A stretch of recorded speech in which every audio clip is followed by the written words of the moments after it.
Here the commutative ring, a ring is commutative if it satisfies the following addition condition.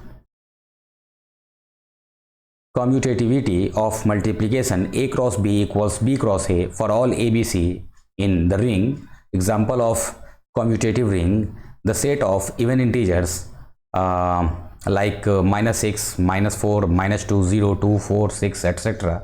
under the normally defined integers, operations of addition and multiplication.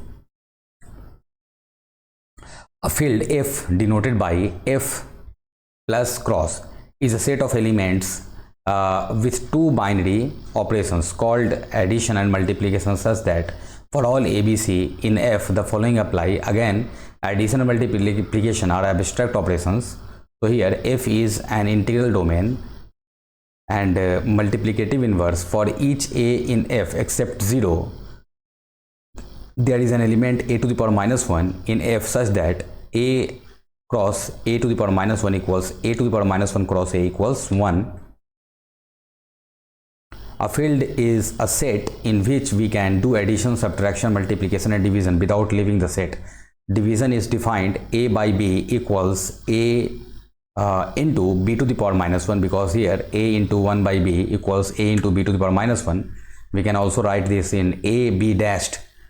So here the set of rational numbers Q, here Q is the representation of a rational number, the set of real numbers, here R is the representation of real number, the set of complex numbers C, here C is the symbol of the complex number, the set of all integers.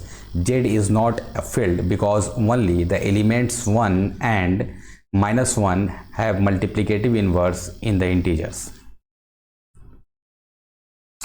Groups, rings and fields. Groups, abelian groups, rings, commutative rings, integer domains and fields.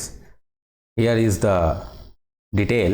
You can see total 6 important points we have here. Group is the largest field, you can see here, and abelian groups are the subset of group. Same ring is the subset of abelian group and group. Same commutative rings is the subset of rings, abelian groups and groups. Same integer domain is a subset of commutative rings, abelian groups and groups. Same here fields is a subset of integral domains, commutative rings, abelian groups and groups. So we can simply categorize all the 6 topics into this form, and here is the summary that I realize it's quite a bit of new stuff and much of it is fairly abstract. However, I think we need some mathematical background to understand modern cryptographic algorithm. There's more modular arithmetic, which is a very important topic for modern cryptography.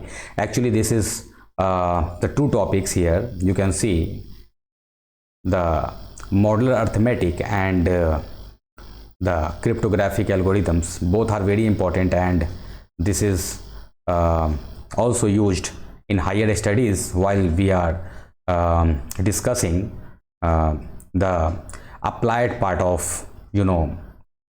this mathematical concept.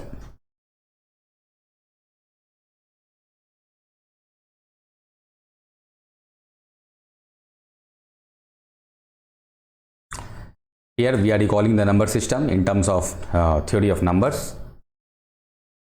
Here number system: decimal, binary, octal and hexadecimal numbers, relation between binary numbers, a number system with other number system, representation of integer, character and floating point numbers in binary arithmetic operations for 1's complement, 2's complement, magnitude and sign and floating point number.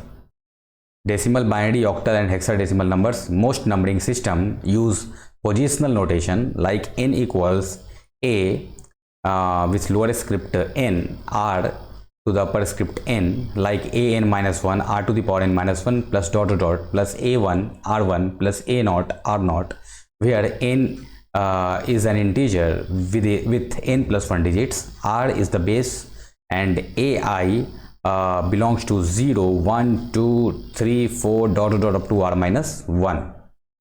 Here are